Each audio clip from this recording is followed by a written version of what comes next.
And joining me on the line is the man we all know as Mr. Melbourne Cup expert and historian Max Hitchins. And not too many people know this, but Max's interest in rugby league goes way back to when he was 16 and was coached by one of Australia's greatest in the form of Clive Churchill. And, of course, Max is a historian and a memory expert. He's going to take us through the history of this amazing concept. Max Hitchins, welcome to the program. Hello, Smithy. It's a pity I didn't pick up enough from Clive to become a good footballer, but that's very true. You can win money on this, by the way. If you ask people if did Clive Churchill ever coach outside of Sydney? And most of the people say no, he definitely didn't. Well, he coached in my hometown, a place you know well, Moree. Moree, yes, I worked in radio in Moree for 2 years, yeah. Well, he coached, he came up, my dad was the president of the football club, and he and a guy called Bob Piccone were instrumental in getting Clive to come up to Moree, and Clive worked in our pub for a couple of years in 1960, 61, and he coached Coach Moree at the time. You know, I was playing juniors, and what a coup that would have been. It was pretty darn good. And yeah. Actually, you get very carried away in country football. We actually chose to take on St George at that stage. Moree had won 5 grand finals, I think, and we said, you know, we're that good, we can probably beat St George, who were halfway through there of 10 or 11 grand finals. Yeah.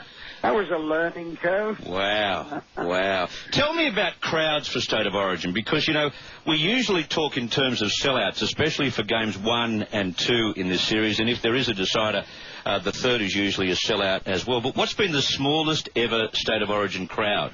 12,349, Smithy, which is hard to believe. But where was this? When I tell you the match was in Long Beach, California, you understand it.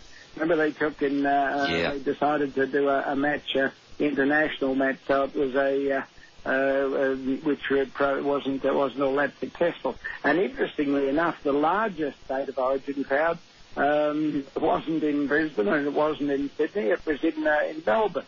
91,513 in 2015. Yeah. And the way the grounds are configured in Sydney and Brisbane, not going to beat that. Yeah. We're never going to beat that. Never going to beat that at all. But by the way, I'm envious of you being at the right outside the ground and being must be sensational. And you should see what the ground looks like, Max. Like the surface of Suncorp Stadium looks just immaculate. So it will be a fast game.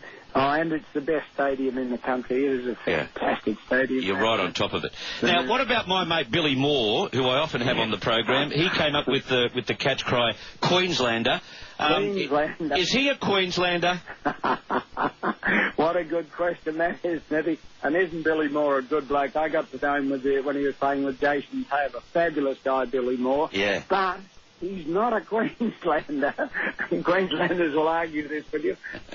He was born in New South Wales. He was born in Tenterfield in New South Wales, but he was quoted as saying, "My mum assures me I was rushed back to the Channel Country before the oxygen had time to affect my lungs." He's a funny bloke. He's a good guy. But in saying that, you know, we may claim him as a New South Welshman, but got to remember Benny Elias was born in Lebanon. Mario Fenech was born in Malta. So who do they play for? Correct, yeah, so we can't complain about it too much. It's interesting. If you've got a question for Max, you reckon you might be able to catch Max out, and I reckon you won't.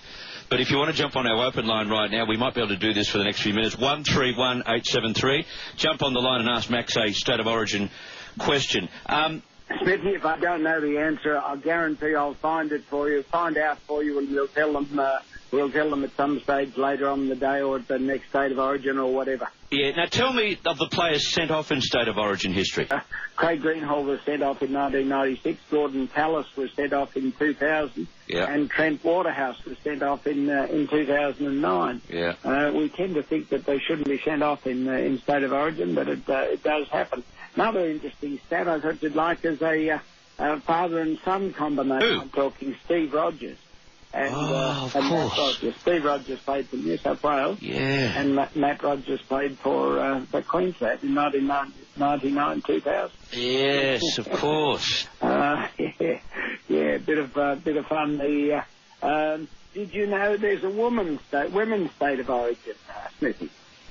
A female state of origin? Female state of origin. Well, it's not actually promoted as a state of origin, but it virtually has been played since 1999, and it's due to be played on the 23rd of July this year, Queensland versus New South Wales. And you're not going to know it, but Queensland have won every year up until 2015, where they played a draw. And this is in rugby league? In rugby league. Right. Yeah. Listen, I've got a few questions for you. Jason's got a question about Clive Churchill. Go ahead, Jason. Yes. Yeah, Max, mate, I'm pretty sure I'm right. I could be wrong, but I'm pretty sure Clive Churchill, it's not state of origin, but he came up here to Brisbane and coached Queensland for a interstate series and actually played one game. For Queensland? In the back of my mind, I'm pretty sure I'm right. Well, I certainly can't confirm that.